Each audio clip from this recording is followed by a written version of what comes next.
Roppa rosa 1 yil oldin bitta bemorimiz operatsiya qilganmiz. Jizzaxdan ismlari Mo'tabar. Eshitishdi, mazasini qanchalik sezganini sizlar bilan tekshirib ko'ramiz. Eshitish juda mazali ekan dedilar, o'shaning uchun tekshirib ko'ramiz. Mo'tabar boshladingmi? Ha, boshladim. 17 17 15 15 14 14 oraliq masofamiz kamida 10 metr chiqadi, bemalol ayta olamiz. 10 metrdan 100% eshityaptilar. Xohlasanglar mana bu tomonga ham tekshirib ko'ramiz, bu tomonga ham. 28 28 mana ko'rishingiz mumkin, eshitish darajasi Alloh o'zi bilan 100% tiklangan.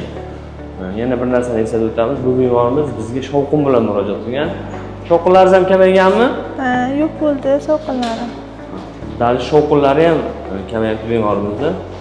Nima deymiz? Alhamdulillah deymiz. Siz va yaqinlaringizda quloq, tomoq, burunda, ayniqsa quloqda muammo bo'lsa, albatta bosh shifokorga murojaat qiling. Rahmat aytib qo'ying.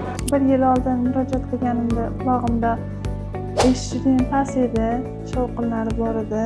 Rahmat Otabekiga, operatsiyada ham umuman og'riqlarni sezmadim. Sizlarga ham maslahat beraman.